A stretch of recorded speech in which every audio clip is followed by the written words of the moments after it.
اے ایمان والو انہیں اپنا دوست نہ بناؤ، اس لیے کہ یہودی اور عیسائی آپس میں ایک دوسرے کے دوست ہیں، اتنا بھی کافی تھا۔ لیکن اللہ تبارک و تعالی نے معیار ہی بدل دیا اور اتنا بڑا حکم ارشاد فرمایا۔ اس آیہ مقدسہ نے ہر چیز کو اپنے دامن میں سمیٹ کے رکھ دیا۔ یہودی اور عیسائی کو اپنا دوست نہ بناؤ، اس لیے کہ وہ آپس میں ایک دوسرے کے دوست ہیں۔ تو بات اتنی بھی کافی تھی، لیکن فرمایا اللہ تعالیٰ نے وَمَن يَتَوَلَّهُم مِّنكُمْ، جو تم میں سے انہیں اپنا دوست بنائے گا۔ تمہیں منع کر دیا ہے، ہم نے روک دیا ہے کہ دوست بنانا، اور اگر وَمَن يَتَوَلَّهُم مِّنكُمْ، جو تم میں سے، وَمَن يَتَوَلَّهُم مِّنكُمْ، جو بھی تم میں سے انہیں اپنا دوست بنائے گا فَإِنَّهُ مِنْهُمْ، تو وہ انہی میں سے ہے۔ تمہیں بتا دیا ہے کہ دوست یہودی اور عیسائی کو کبھی دوست بنانا، اور اگر بناؤ گے تو پھر تم، اور پھر جو قرآن مجید نے بات اس آیہ مقدسہ کو جو ختم فرمایا تو فرمایا ان اللہ لا یہدی القوم الظالمین، بے شک اللہ ظالموں کی قوم کو ہدایت نہیں دیتا۔ ظلم کرنے والوں کے نصیب میں ہدایت نہیں ہوتی، وہ ظلم کرتے رہتے ہیں اور انہیں سمجھایا جائے تو مانتے بھی نہیں، اس لیے کہ ہدایت ان کا نصیب نہیں ہوتی۔ میرے بھائی، دنیا میں بد نصیب ہے وہ شخص جو غلطی کرتا ہے اور پھر مانتا بھی نہیں، اور دنیا میں کم ظرف ہیں وہ لوگ، کم ظرف جو اپنے ظالم ہونے کے باوجود ظلم پر وضاحتیں پیش کرتے ہیں، اپنی غلطیوں کا اعتراف کرنے کی بجائے ان پر دلیلیں دیتے ہیں، چھوٹے ظرف کے لوگ۔ اللہ تبارک و تعالیٰ نے فرمایا یہودی اور عیسائی کو کبھی دوست نہ بنانا۔ میرے بھائیوں، میرے بزرگوں، میرے دوستوں، ہمارا دین تعصب سے پاک ہے لیکن تسلب کا حامی ہے۔ تعصب کا مطلب یہ ہوتا ہے کہ کہنا مار دو دوسرے کو، برداشت ہی نہ کرو، اور تسلب کا مطلب یہ ہوتا ہے کہ اپنے دین میں پختہ ہو جاؤ، اپنے دین میں پکے ہو جاؤ۔ اب ہم نا ہر روز نماز کی نیت باندھتے ہیں، اللہ اکبر، سورۃ فاتحہ پڑھتے ہیں، اہدنا الصراط المستقیم صراط الذین انعمت علیہم، اتنی بھی بات بڑی تھی، کافی تھی۔ اے اللہ ہمیں صراط مستقیم پہ چلا اور ان لوگوں کے رستوں پہ چلانا جن پر تو نے انعام کیا، بڑی بات تھی، مثبت بات ہو گئی، منفی بات کی ضرورت نہ تھی۔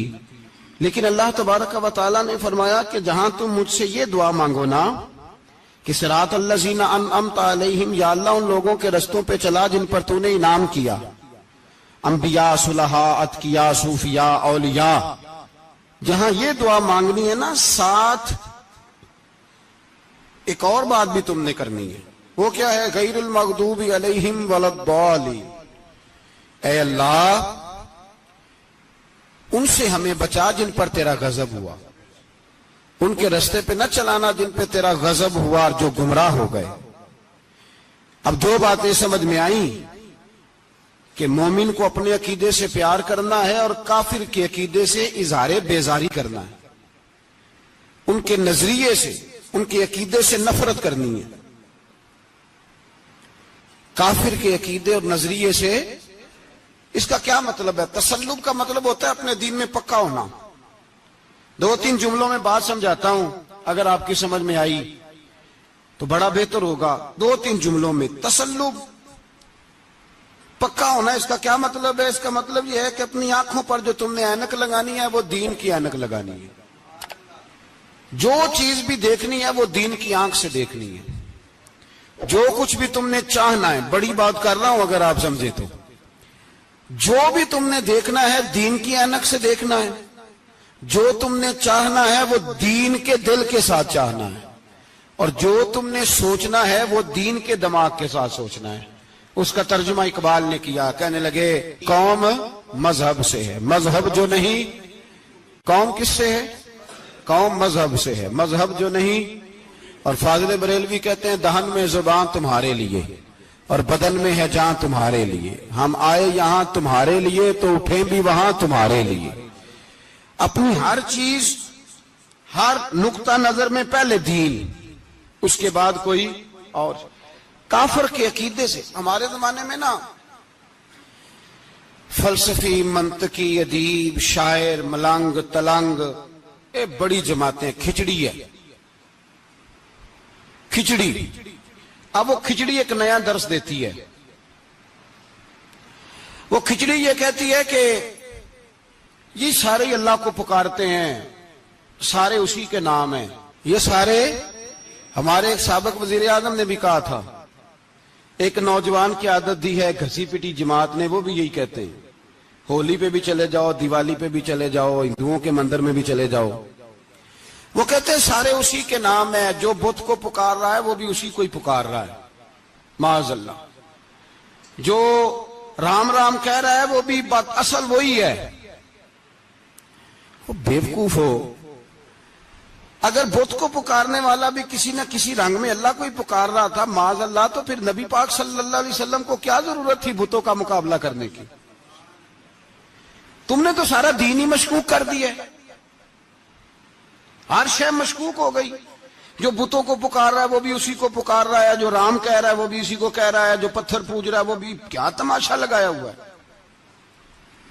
اللہ تبارک و تعالیٰ تو اتنا غیور ہے, وہ کہتا ہے ان اللہ لا یغفر ان یشرک بہ ویغفر ما دون ذلک لمن یشاء. میں ہر چیز بخش دوں گا, میرے ساتھ کسی کو شریک نہ بنانا, میں اس کی معافی نہیں دوں گا.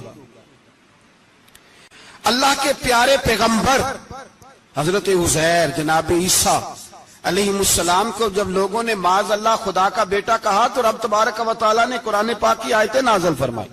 فرمایا یہ جھوٹ بولتے, یہ ظلم کرتے ہیں اپنی جانوں پر. او بھائی یہ کھچڑی جو پکا رہے ہیں نا ملنگ لوگ, ادیب لوگ, سارے اسی کے نام ہیں. اس کا ایک ہی نام ہے لا الہ الا اللہ, لا الہ الا اللہ, لا الہ الا اللہ. اس کے سوا کوئی بھی معبود ہو ہی نہیں سکتا, سوال ہی نہیں. او خدا کے بندے, یہ فلسفہ. اور پھر ہم سیانے بڑے, ہمارے دلوں میں رحمت بڑی ہے, نرمی بڑی ہے کافر کے حق میں, مشرک کے حق میں. سارے بھی اسی کو پکارتے ہیں.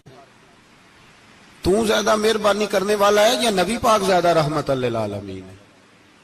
حضور نے تو فرمایا بت کے پجاری سے جہاد ہوگا تلوار کے ساتھ, پنڈت اور جوگی کاٹے جائیں گے تلوار کے ساتھ. جو اللہ تبارک و تعالیٰ کی توحید میں کسی کو شریک کرے گا مسلمان اس کے خلاف اٹھیں گے. تو کہہ رہا سارے یہ ایک ہیں. تسلب نہیں, دین کی پختگی نہیں. ہمارے ہاں لوگ مسئلہ پوچھتے ہیں, پاکستان میں جو عیسائی رہتے ہیں نا وہ غریب ہیں, پاکستان میں جو عیسائی رہتے ہیں نا وہ, اور جو امریکہ میں رہتے ہیں. پاکستان کے اندر جو لوگ ہیں نا وہ مسئلہ پوچھتے ہیں, کہتے ہیں جی عیسائیوں کے ساتھ کھانا پینا جائز ہے. میں نے کہا امریکہ میں جب رہتے ہو تب کیوں نہیں پوچھتے؟ یہاں تم مسئلہ پوچھتے ہو, پوچھتے ہیں نا لوگ عیسائیوں کے ساتھ کھانا پینا جائز ہے کہ ناجائز, اور وہاں جب تمہیں ضرورت ہوتی ہے پاسپورٹ کی تو عیسائی بی بی سے نکاح کر لیتے ہو. اور پوچھو نا اپنے ملک کے سیاستدانوں سے, پوچھو ان سے کہ تمہارے بچے جو جا کے وہاں روٹیاں کھاتے ہیں تو کون سے ہوٹل ہیں جہاں بالکل جائز تمہارے لیے علیحدہ سے پکتا ہے؟ وہ جو تم نے وہاں رشتہ داریاں کی ہوئی ہیں, تمہارے بچے وہاں رہ رہے ہیں تو وہاں مسئلے نہیں یاد. اگر ایک غریب نالی صاف کرنے والا عیسائی آئے تو اس کے بارے میں فتویٰ ہے کہ اس کے ساتھ روٹی نہیں کھانی, اور ٹرمپ آ جائے تو پھر کوئی مولوی مسئلہ نہیں پوچھتا کہ اس کے ساتھ کھانا جائز ہے کہ ناجائز ہے. ہمارا وہ جو کفر کے معاملے میں اظہار بیزاری تھا, نفرت کافر کے عقیدے سے, ہم کبھی نہیں کہتے کہ عیسائیوں کے مندروں کو آگ لگا دو. کبھی جلوس لے کے گئے ہیں کہ مندر گرانا ہے؟ بولے ان کا گرجا کبھی گرایا ہے؟ ہندو کا مندر مرزئی کی عبادت گاہ اقلیت قرار دے دیا، ٹھیک ہے، جہاں عیسائی علیحدہ سے اپنا کام کر رہے ہیں تم بھی کرو، لیکن ہم ان کے عقیدے کے کبھی بھی حامی نہیں ہو سکتے۔ اگر کہیں کہ عیسائی بھی صحیح کہہ رہا ہے، حضرت مریم کو اللہ کی بیوی کہہ رہا ہے، جناب عیسیٰ کو اللہ کا بیٹا کہہ رہا ہے، اور تو کوئی سارے اسی کے نام ہیں، تو یہ بات تیری درست، اس لیے کہ ہم تو روز کہتے ہیں قل هو اللہ احد اللہ الصمد لم یلد ولم یولد، نہ کسی کا باپ ہے نہ کسی کا بیٹا ہے، ولم یکن لہ کفوا احد، اس کا تو کوئی ہمسر ہی نہیں، اس جیسا دوسرا کوئی ہے ہی نہیں۔ تو بھائی جس عقیدے کا تو اعلان کر رہا ہے، جو آدمی تیرے عقیدے کے خلاف چل رہا ہے، اس کو تو نے صحیح کیسے کہہ دیا؟ یہ کیسے ہو؟ تو میرے بھائی اسلام یہ کہتا ہے کہ اساس، بنیاد، نظریہ، تو اپنے نظریے پہ ناز کرے گا، دوسرے کے نظریے سے اظہار بیزاری کرے گا۔ اور بھائی جاگو اور بس کر دو، جاگ جاؤ۔ اساس، بنیاد، نظریہ اصل ہے، اور اصل پر سمجھوتا ہو سکتا؟ ہو ہی نہیں سکتا۔ بخاری شریف میں ایک حدیث ہے، بات مضبوط کرنے کے لیے عرض کرتا ہوں۔ حضرت یحییٰ ایک تابعی بزرگ ہے، وہ کہتے ہیں حضرت عبداللہ ابن عمر رضی اللہ تعالیٰ عنہ میرے پاس آئے تو میں نے ان سے کہا حضور ہمارے محلے میں ایک جماعت رہتی ہے مسلمانوں کی، وہ نمازیں بھی پڑھتے ہیں، روزے بھی رکھتے ہیں، زکوٰۃ بھی دیتے ہیں، حج بھی کرتے ہیں، بس تقدیر کو نہیں مانتے، صرف ایک چیز کے انکاری ہیں، تقدیر کے۔ تو کیا حکم ہے؟ تو آپ فرمانے لگے ان سے کہہ دو کہ ہمارا تمہارا کوئی تعلق نہیں، ان سے کہہ دو ہمارا تمہارا کوئی رشتہ نہیں، ہمارا تمہارا کوئی کسی قسم کا رابطہ۔ اور فرمایا ان کو بتا دینا کہ رسول پاک کے صحابی نے فتویٰ دیا ہے جتنی مرضی نمازیں پڑھو، جتنے مرضی روزے رکھو، اور احد پہاڑ کے برابر اگر تمہارا دل کرے تو صدقے کرو، پر تمہارا کوئی عمل اللہ کی بارگاہ میں قبول نہیں جب تک تمہارا عقیدہ صحیح نہیں، جب تک تمہارا نظریہ ٹھیک نہیں، اتنی دیر تک کوئی عمل اللہ کی بارگاہ میں تمہارا قابل قبول نہیں۔ اساس پر، بنیاد پر کوئی سمجھوتا ہو سکتا؟ بنیادوں پر سمجھوتے نہیں ہوتے بھائی۔ اور ایک ہوتا ہے گناہگار، ایک ہوتا ہے غدار۔ گناہگار اور غدار میں بڑا فرق ہوتا ہے۔ ایک آدمی شراب پیتا ہے، کسی نے اس کو منع کیا تو اس نے کہا یار میری غلطی ہے، آئندہ نہیں پیوں گا، وہ گناہگار ہے۔ ایک نے کہا نہیں پینی چاہیے، وہ کافر ہے۔ ایک نماز نہیں پڑھتا، اس کو کہا پڑھ، بہانے لگاتا ہے، کپڑے نہیں صحیح، رمضان سے شروع کروں گا، کوشش ہے بس، وہ گناہگار ہے۔ ایک کہتا ہے نماز پڑھنی نہیں چاہیے، وہ کافر ہے۔ ایک کے جیب میں پیسے تھے، حج کرنے نہیں گیا، بہت بڑا گناہ کیا۔ ایک کہتا ہے حج کرنا ہی نہیں چاہیے، وہ کافر ہو گیا۔ او بھائی گناہگار اور ہوتا ہے، غدار، دونوں میں فرق ہے۔ اب تو غداریاں ہو رہی ہیں، سرے عام حملے ہو رہے ہیں، حکومتوں پر پریشر ہے۔ یورپ ایک منٹ سے پہلے مرزئی کو ویزا دیتا ہے، قادیانی کو ویزا دیتا ہے۔ یہ سپر کافر ہے قادیانی اور مرزئی، اور بڑی ذمہ داری سے کہہ رہا ہوں، یہ کل بھی کافر تھے، آج بھی، کل بھی کافر تھے اور آج بھی، اور قیامت تک۔ اور اگلی بات سن لو، من شکا فی کفر ہی فقد کفر، جو ان کے کفر میں شک کرے وہ بھی کافر ہے۔ سن لو، یہ فتویٰ دے دینا بے شک جس کو مرضی۔ من شکا فی کفر ہی فقد کفر، جس بندے نے مرزئی کے، قادیانی کے کافر ہونے میں شک کیا، وہ بندہ بھی پکا کافر ہے، پیٹا کافر ہے، جس نے ان کے کافر ہونے میں۔ جڑے آکر سانو پتہ ہی نہیں لگا اسی کی کر بیٹھے، ان کے لیے کوئی قانون نہیں۔ وہ جس نے کہا ہے نا مرزئی اس کا قانون بدلنا ہے، اس کو ایک پرچی تیری میری بھی شامل ہے۔ ایسے نہ کہنا کہ وہ بڑے بے ایمان نکلے، کافر نکلے، تو نے بھی ٹھپا لگایا ہے، تو ساتھ ہے، تو شامل ہے۔ جب قومی اسمبلی میں یہ قرارداد پیش ہو رہی تھی تو ان کو ووٹ دینے والے ان کے گناہ میں شریک تھے، مجرم تھے، ساتھ شامل تھے، ان کو معافی نہیں ملے گی، ان کو لمبی توبہ کرنی پڑے گی اللہ کی بارگاہ میں، انہیں آنسو بہانے پڑیں گے ان کو ٹھپے لگانے کی وجہ سے۔ بچ نہ جایا کرو کہ حکمران برے ہیں تو ہم بڑے نیک پرہیزگار ہیں. چھپے لگانے والے ساتھ شریک ہے جرم. کہتے پتہ ہی نہیں چلا. کیسے پتہ نہیں چلا؟ کیسے پتہ نہیں چلا؟ یہ تو جو مدہوش ہوتے ہیں انہیں پتہ چل جاتا ہے یہ نبی پاک کی عزت کی بات ہو رہی ہے. بندہ مدہوش ہو نا، مدہوش بے ہوش ہو مسلمان، رسول اللہ کی بات ہو تو اس کی بھی آنکھیں کھل جایا کرتی ہیں. اور تم جاگتے پڑھے لکھے اسمبلیوں میں بیٹھے مالدار، تم پتہ ہی نہیں چلا قانون بدل گیا، خبر ہی نہیں ہوئی. یہ دھوکہ کسی اور کو دینا. ہم تمہارے ان دھوکوں میں آنے والے کہ کسی اور کو سنانا کہانیاں. ہمیں نہیں سمجھ آتی تمہاری کہانیاں. کہتے غلطی ہو گئی، بھول گئے. اور وزیر اعلیٰ صاحب کہتے ہیں اس کو نکال دینا چاہیے. کس نے نکالنا ہے نا تماشا. کہتے اس کو نکال دینا چاہیے جس نے اس قانون میں. تو کس نے نکالنا ہے؟ حکومت تو آپ کی ہے، تو کون نکالے گا؟ شرم کرو، مر جاؤ ڈوب کے. یہ تمہارا طریقہ ہے؟ جرم کرتے اور جرم کر کے کہتے ہو نہیں نہیں نکال دینا. کون نکالے گا؟ نکالو، پتہ چلے تمہارا. امیر ملت پیر جماعت علی شاہ صاحب محدث علی پوری رحمت اللہ علیہ، پیر صاحب فرماتے ہیں جب پاکستان بن رہا تھا تو ہم نبی پاک صلی اللہ علیہ وسلم کی عظمتیں بیان کیا کرتے تھے.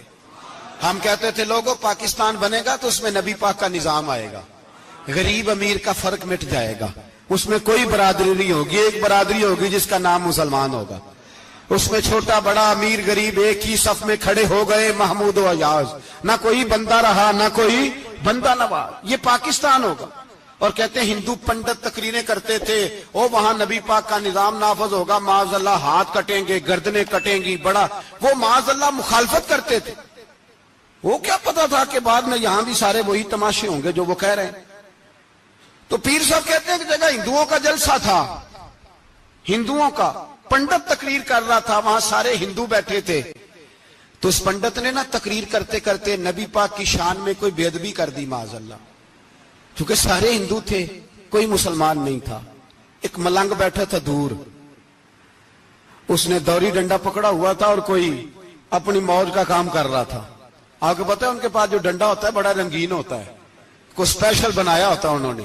تو بیٹھا تھا ملنگ. میں نے کہا بے ہوش بھی ہو نا، جو بے ہوش ہو مسلمان، رسول اللہ کا نام آئے تو اس کی بھی آنکھیں کھول جایا کرتی ہے.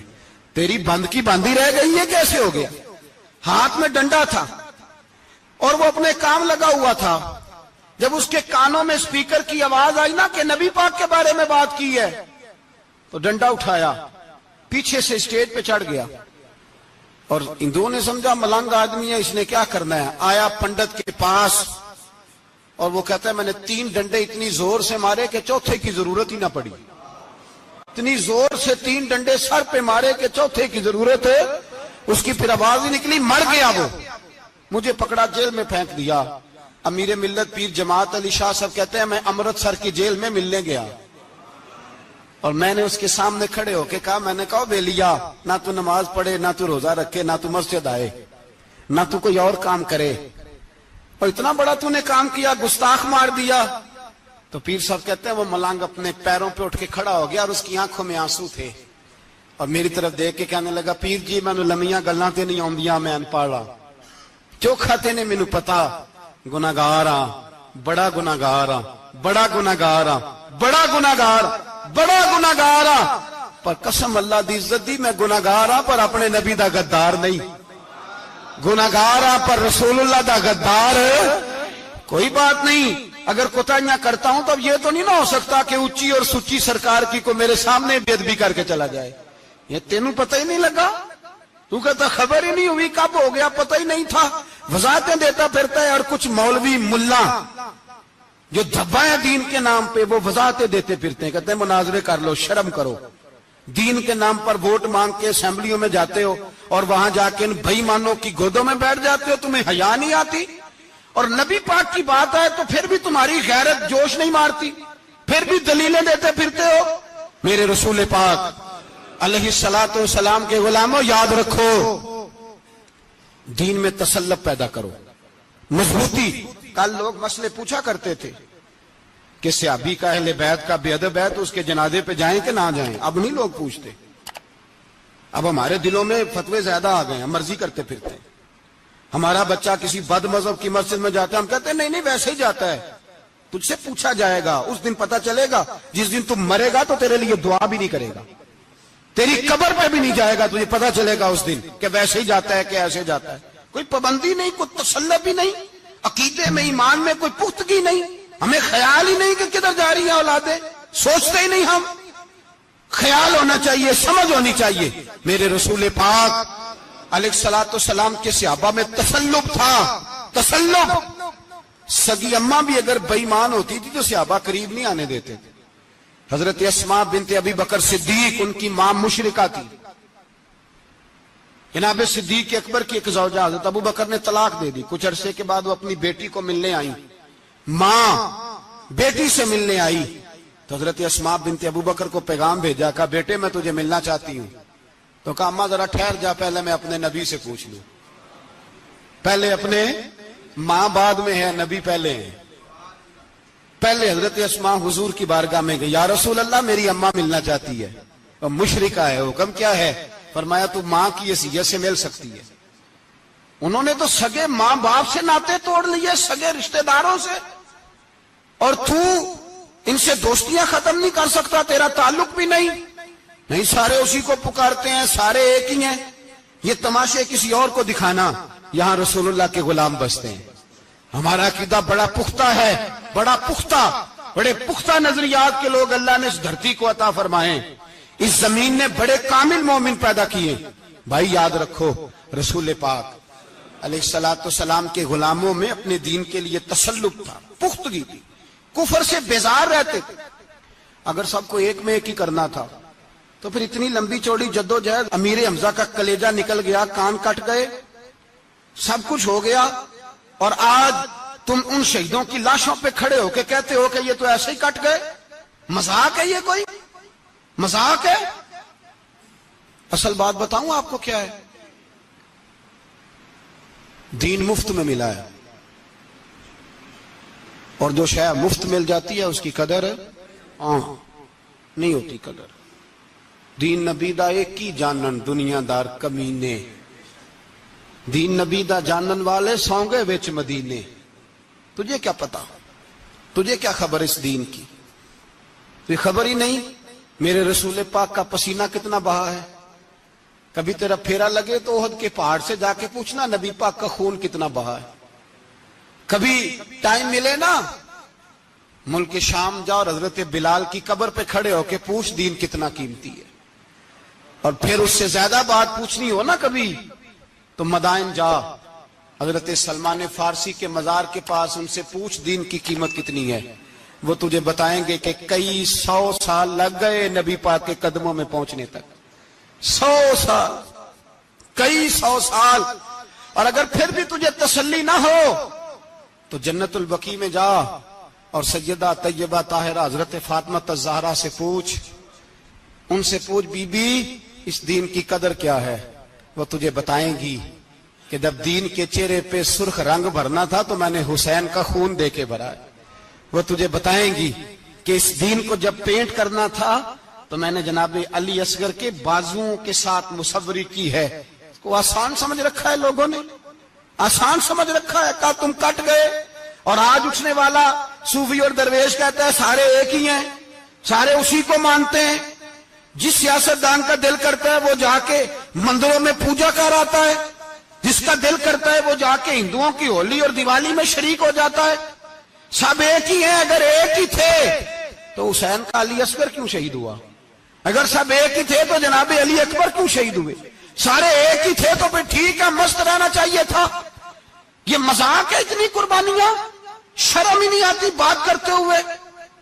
جاگو اور اپنے دین کو سمجھو. میرے رسول پاک علیہ الصلوۃ والسلام نے جو دین دیا اس میں تسلب ہے, تسلب, کفر سے بیزاری. کتنی بیزاری؟ حضرت ام حبیبہ رضی اللہ تعالیٰ عنہ ام المومنین ہے, یہ ہماری اماں ہیں. ام, ماؤں کے نام تو بچوں کو آنے چاہیے نا. یہ مومنوں کی ماں ہیں, ابو سفیان کی بیٹی ہیں. حضرت ابو سفیان رضی اللہ تعالیٰ عنہ کی بیٹی نبی پاک کی زوجہ ہیں. جناب امیر معاویہ رضی اللہ تعالیٰ عنہ کی سگی بہن حضور کی زوجہ تھی. بہت بڑے امیر باپ کی بیٹی تھی. مدینے جب آئیں تو نبی پاک کے گھر میں غربت دیکھی. آزمائش دیکھی، کئی کئی دنوں کے فقر اختیاری کے جلوے دیکھے۔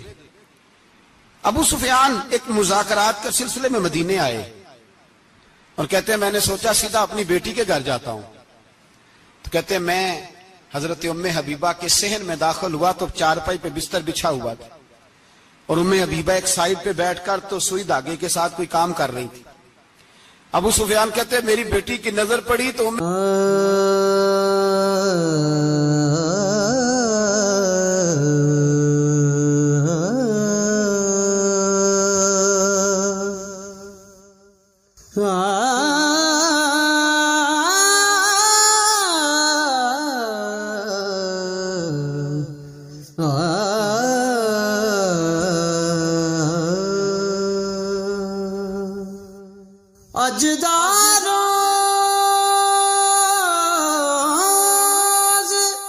حبیبہ جلدی سے اٹھی، اٹھ کے بستر جو چارپائی پہ بچھا ہوا تھا وہ بستر اٹھایا، لپیٹا، اندر لے گئی۔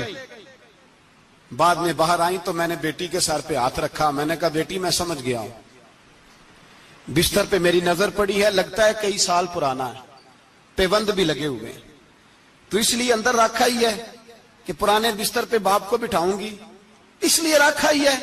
تو بیٹی امیر گھر سے آئے تو غریب گھر میں اس کی شکایتیں ختم نہیں ہوتی، پر دین کے ساتھ تسلب ام المومنین کا، پختگی اور کفر سے بیزاری، کہنے لگی ابا جی ابھی آپ کافر ہیں نا، تو آپ کی سوچ ابھی بدلی نہیں، میں اس لیے نہیں بستر اندر رکھ کے آئی کہ آپ کے قابل نہیں تھا، میں تو اس لیے رکھا ہوں کہ وہ میرے نبی کا پاک بستر ہے اور آپ ناپاک ہیں، وہ پاک بستر ہے۔ انما المشرکون نجس، مشرک ناپاک ہوتا ہے، باپ ہونا علیحدہ بات ہے، لیکن میرے دل میں باپ کی قدر بعد میں ہے میرے دل میں، اور رسول اللہ کے بستر کی قدر پہلے ہے، رسول اللہ کی نہیں، رسول اللہ کے بستر کی قدر ہے کہ باپ بیٹھ نہ جائے۔ اتنی نفرت مشرک سے، اتنا اظہار، وہ باپ بھی ہو تو اتنی نفرت، لوگوں نے پیچے ڈالے ہوئے ہیں پیار کے، محبت کی پینگیں چڑھا رہے ہیں، اور سارے یہ کہیں گے سب صحیح ہے،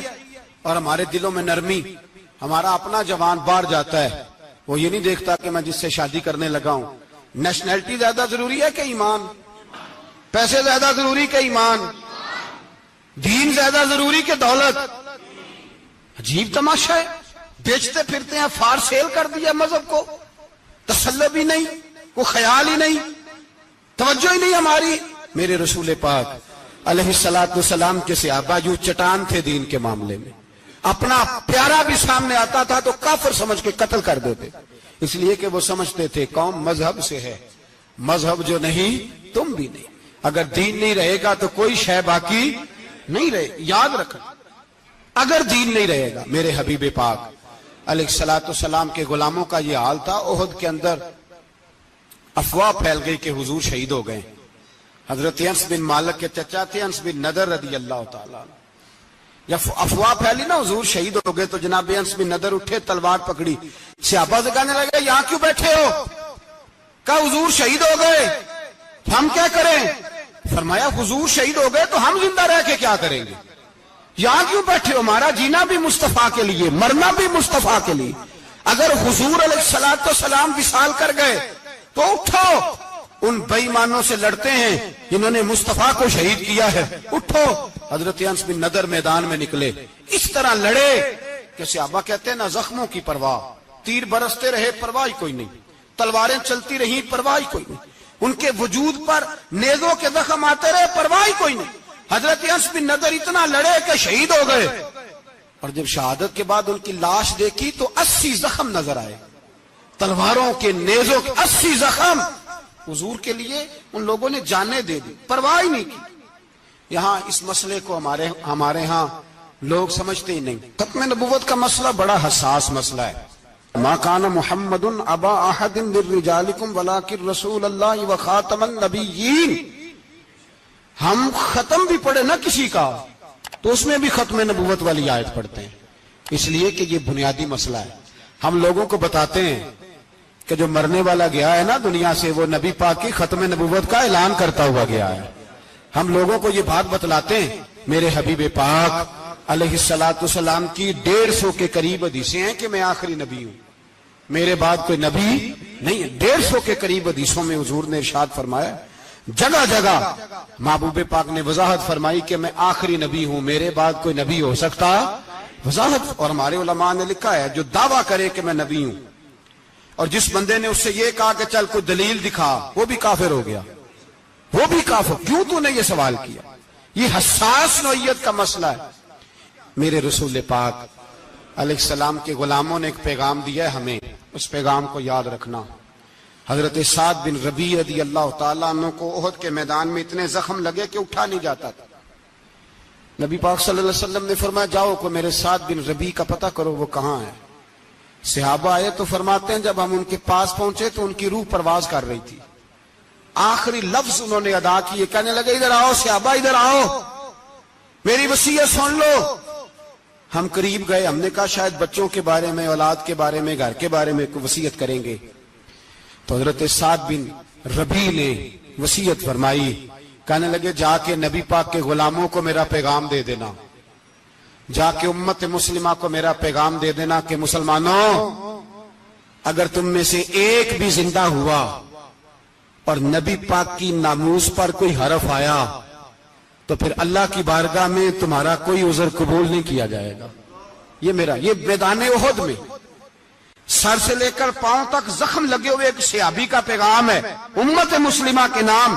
حضرت سعد بن ربیع رضی اللہ تعالیٰ عنہ فرمانے لگے میں مرتے وقت مسلمانوں کو پیغام دے کے جا رہا ہوں کہ اگر حضور کی عزت پر، ناموس پر، نبی پاک صلی اللہ علیہ وسلم کی ذات پر ذرا سا بھی حرف آیا اور مسلمان زندہ ہوئے اور پھر اگر وہ سمجھیں کہ ہمیں اللہ کی بارگاہ سے معافی مل جائے گی تو یاد رکھنا رب ہر بات معاف کرے گا، اس بات میں تمہیں اللہ معافی، اس میں تمہیں یہ پیغام دیا سعد بن ربیع نے اور امت کو سمجھایا کہ ہر بات میں کمپرومائز کر لینا، رسول اللہ کی ذات کے بارے میں کمپرومائز نہ کرنا۔ جب سے مرزائیوں کو ان سپر کافروں کو اقلیت قرار دیا گیا ہے، اس کے بعد کسی مرزائی کی عبادت گاہ جلائی ہے مسلمانوں نے؟ بولے کبھی کسی مرزائی کے ساتھ مسلمانوں نے کوئی ظلم کیا ہے بعد میں؟ ٹھیک ہے اپنی عبادت کر رہے ہیں جس طرح بھی کر رہے ہیں، باقی اقلیتیں بھی رہیں۔ کبھی دوبارہ علماء نے یہ تحریک چلائی ہے کہ انہیں پاکستان سے نکالو، یہ کیوں بستے ہیں یہاں؟ اقلیت ہے تو رہنے دو۔ جی جو بے ایمان ہے، کافر ہے، اسے گھسیٹ کے دین میں کیوں لاتے ہو جب وہ آنا نہیں چاہ رہا؟ انہوں نے اس کانے بے ایمان کو نبی مانا ہوا ہے، وہ اس کو پیغمبر مانتے ہیں، کبھی ذلی نبی مانتے ہیں، کبھی بروزی نبی مانتے ہیں، پوری دنیا میں نیٹ ورک بنایا ہوا ہے، ہر جگہ ڈنڈورا پیٹتے پھرتے ہیں۔ وہ کہتے ہیں خاتم النبیین کا معنی یہ ہے کہ نبی پاک تو مہرے لگانے آئے ہیں، بڑے نبی آ سکتے ہیں۔ ان کا عقیدہ یہ ہے کہ مرزا مستقل نبی نہیں تھا، وہ حضور کا سایہ بن کے آیا تھا۔ وہ معاذ اللہ جس نبی کا اللہ پاک نے ظاہری حیات میں سایہ نہیں بنایا، یہ کانا سایہ بنے گا نبی پاک کا؟ اس بے ایمان کو وہ اپنا پیشوا مانتے ہیں۔ چلو چھوڑو، جو کافر کو اپنا پیشوا مانے وہ بندہ صحیح ہوتا ہے؟ چلو نبی نہ بھی مانے، پیشوا مانے، وہ صحیح ہوتا ہے؟ اتنے پکے بے ایمانوں اور کافروں کو تم لوگوں نے گنجائش دینے کے لیے صرف مغربی یہ جو بنانا چاہتے ہیں نا، یہ اپنے اوپر سے لیبل اتارنا چاہتے ہیں کہ نہیں جی نہیں ہم تو سب کو لے کے، وہ تو کئی دفعہ کہہ چکے ہیں جی سارے اسی کو پکارتے ہیں۔ نہ سارے اسی کو نہیں پکارتے، اس کو اگر صحیح پکارتے ہیں تو مسلمان پکارتے ہیں، باقی اس کو صحیح پکارتے کہ جھوٹ بولتے ہیں، ملاوٹ کرتے ہیں، شرک کرتے ہیں، کفر کرتے ہیں، اور اللہ کی بارگاہ میں کفر و شرک کی کوئی معافی۔ یہ دنیا کو بتانا چاہتے ہیں نہیں جی نہیں ہم بڑے نرم ہیں، ہم بڑے ایسے ہیں۔ ہم کوئی نرم نہیں، کوئی نرم نہیں، ہم نرم ہیں رحماء بینہم۔ لیکن اگر عقیدوں کو چھیڑو گے، رسول اللہ کی عزت اور ناموس اور ختم نبوت کو چھیڑو گے تو اقبال کہتے ہیں ہم بڑے نرم ہیں، اتنے نرم ہیں جیسے ریشم ہوتا ہے، وہ ہلکا ہے یاراں تو بریشم کی طرح نرم، اور رزم حق و باطل ہو تو فولاد ہے مومن۔ پھر ہم نرم نہیں، پھر ہمارے اندر بڑی سختی ہے، بڑی سختی۔ حضرت ابو بکر صدیق سب سے زیادہ نرم تھے، پر ختم نبوت کا معاملہ آیا تو سب سے زیادہ سخت حضرت ابو بکر صدیق ثابت ہوئے، سب سے زیادہ۔ ہم بڑے سخت ہیں، بڑے سخت۔ چیک نہ کیا کرو مسلمانوں کے ایمان کو، ٹٹولا نہ کرو. میری آپ سے بھی اپیل ہے کہ ایسے ہی کو بندہ اگر آپ کے گھر آ جائے نا اور آ کے کہے میں فلاں صاحب ہوں تو روب میں نہ آیا کرو. اس سے پہلے پوچھا کرو یوں تو سید بھی ہو, مرزا بھی ہو, افغان بھی ہو, تم سبھی کچھ ہو, بتاؤ کہ مسلمان بھی ہو. بس کر دیں, اب بس کر دیں. ان لوگوں کے ہاتھ مضبوط کر دیں جو ہاتھ بڑھاتے ہیں تو نبی پاک کی ختم نبوت پہ ہی ڈال لیتے. ان کے ہاتھ مضبوط کرنے بند کرو, بند کرو ان ظالموں کے ہاتھ مضبوط کرنے. حضور آخری نبی ہیں. بولیے نبی پاک, سارے بولیے حضور. حضور کے بعد جو کسی اور کو نبی مانے وہ کل بھی کافر تھا, آج بھی, قیامت تک وہ. جو اس کے کفر میں شک کرے وہ بھی, جو مرزائی قادیانی کے کفر میں شک کرے وہ بھی کافر ہے. مر جائے تو مسلمانوں کے اس قبرستان میں اس کا دفن ہونا جائز ہے. مسلمان کا اس کے لیے تعزیت کرنا جائز ہے. مسلمان کا اس کے دل, اس کے حق میں نرمی پیدا کرنا جائز ہے نہیں. مسلمان کا اس شخص کے بارے میں کسی قسم کی گنجائش دینا جائز ہے. کل بھی کافر تھے, آج بھی کافر ہیں, قیامت تک کافر رہیں گے. مسلمان وہ رہے گا جو کہے گا کہ نبی کی ہر شان کو ہم مانتے ہیں. حضور خاتم النبیین ہے, زبان سے اقرار کرتے ہیں اور دل سے اس پر ایمان لاتے ہیں, وہ بندہ مسلمان رہے گا. ہم حکومتوں کو سمجھاتے ہیں اپنی قبریں خراب نہ کرو, اپنی آخرت تباہ نہ کرو. نہ بات تھوڑا سا وقت ہے, تمہارے باپ دادا مر گئے, ان کا نام بھی کوئی نہیں لیتا, تم بھی دنیا سے جاؤ گے. خدا را ہم تمہیں سمجھاتے ہیں, ہم درد مندانہ اپیل کرتے ہیں, اپنی آخرت بچاؤ. یہ اسمبلیاں چند روزہ, یہ حکومتیں چند روزہ. ادھر جا کے دیکھ لو شدرے میں وقت کا بادشاہ لیٹا ہے لیکن کوئی نہیں جاتا. بادشاہ تھا, اٹھتا تھا تو دنیا اٹھتی تھی, بیٹھتا تھا تو دنیا بیٹھ جاتی تھی. آج ہمارے بہت سارے نوجوانوں کو پتہ نہیں کہ اس کسی بادشاہ کی قبر بھی ہے. بہت بڑا مقبرہ بنا, بڑی سیرگاہ بنی ہے, پر کوئی جاتا نہیں. چند قدم راوی کراس کر کے دیکھ لو, داتا علی اجمیری لیٹے ہوئے. ایک دن کے لیے بھی چھوٹی سی اسمبلی کے ممبر بھی نہیں بنے. میراں نہ امیراں دے, دیوے بلدے نہیں صدا فقیراں دے. نہ وہ والی حکومت کرو جس کے بعد تمہاری فاتحہ بھی کوئی نہ پڑے.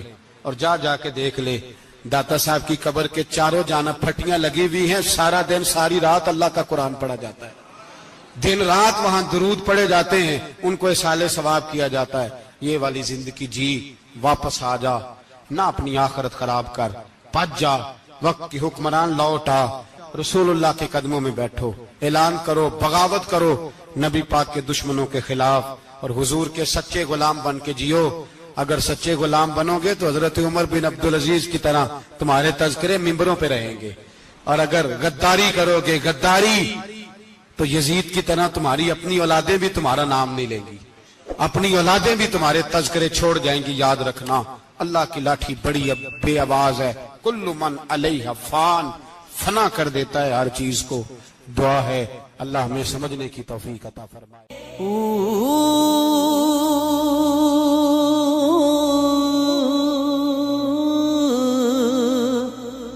اللہ